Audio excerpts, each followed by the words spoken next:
I'd like people to notice that you did not take deep breaths. Oh, absolutely. Deep breathing is not what you're talking about. Not at all. That's a whole different deal, is it not? Absolutely. Yeah. And there is a whole sort of science of pranayama, which does push in those directions in kind of forceful ways, and under the guidance of people who know the path. Under the guidance. Yeah, exactly. It's Right. not particularly dangerous. But what I'm talking about are very simple methods of a little bit of breath regulation, Yes. but just kind of using the breath as a way to still the mind. Because I've heard that untrained deep breathing in those kinds of ways can be harmful if one's not careful, Yes.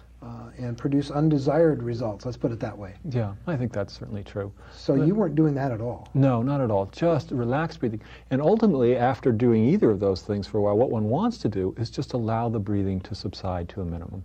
And people who are really in deep meditation are barely breathing at all. The inflow and exhalation is absolutely minimized. And they may occasionally, after a period of that, go, because the body needs oxygen. But in general, we want the whole breathing, want the whole physiological system to just relax, and not to fall asleep, but to relax into a state of perfect mental awareness and lightness. And then one's ready to really start meditating. And at this point, paths diverge.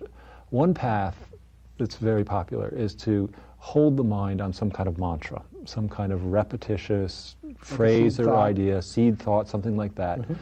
And those can be good, and what those do is train the mind to be absorbed in a particular concept or idea. And there's certainly no harm in that, and probably great benefit from that. I would advocate a different path, though. I would advocate the path advocated by Ramana Maharshi, and I think to a certain extent by Krishnamurti, popular teacher, and another man recently, a German, who's written a book called The Power of Now. Tolle? Absolutely, Eckhart Tolle. And these teachers all say, well, to a certain extent, if you're just holding the mind using a mantra, all you're doing is kind of tethering the mind to a particular object. I see. But what one wants to do is, in a sense, get beyond the mind. And I think the trick there is to ask oneself, who thinks? Who is the thinker? And when one starts to look for this I who does the thinking, one finds that there's no one home. And this has to be an experience, of course. We aren't just talking about buying one person's theory. You can't figure this out. Right. This is an unanswerable question. You have to experience it. Exactly. So what I would recommend doing is when one thinks, and there you'll be sitting in meditation, and the mind will start thinking and think, well, who thinks? Who is the thinker? Who is the thinker as separate from the object of thought, right? And if I'm thinking about these beautiful flowers, then who is the thinker? Is there a separate me who is a real entity, a real center of consciousness, which is eternal and real in some sense? And when one starts to look for that center, it doesn't seem to be there. And gradually, this illusion of a central me begins to vanish, and one begins to experience what I would call the origin of thought. And that origin of thought being this, what I experience as this great ocean of love, this great place of unity with other people, and unity with the plants, and unity with the sky and the earth and everything else.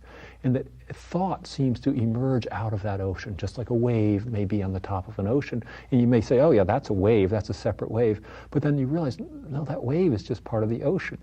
And one begins to experience one's oceanness as opposed to one's waveness as soon as one really looks for the origin of thought.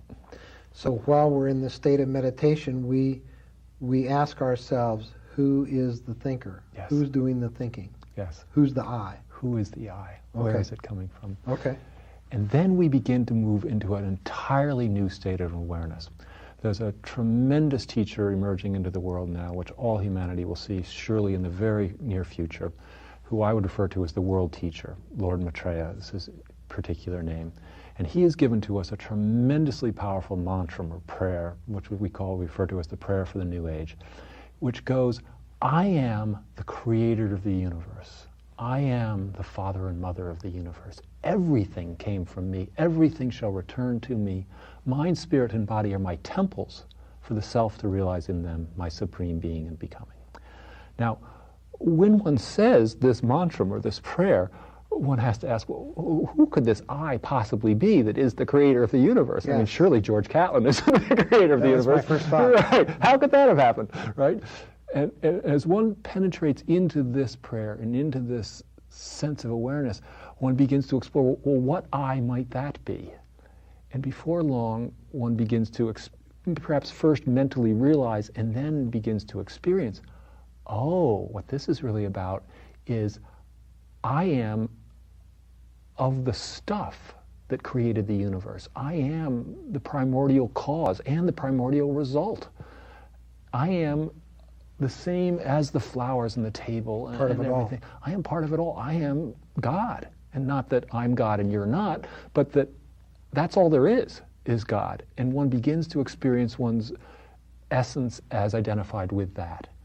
And in that state, I am the creator of the universe begins to become a true statement, not me separate from you, but what else is there other than the creator of the universe? Of course I am. And then one sees how I love the end of that mantra goes, mind, spirit, and by spirit we mean sort of emotion and body, are my temples for the self to realize in them my supreme being and becoming, which is, back to where I began, the exact purpose of life. The purpose of life is to realize one's supreme being and becoming. The purpose of life is to realize who we really are. I think, as you said, we are really spirits having this human experience. And we go into this short, relatively brief stage of complete delusion, thinking that we're physical human beings separate from everything else. But the point of it all is to realize that that's not the ultimate reality. That's what we're here for. And we've talked about not looking in any specific place, except maybe within. Yeah, absolutely. Now, why?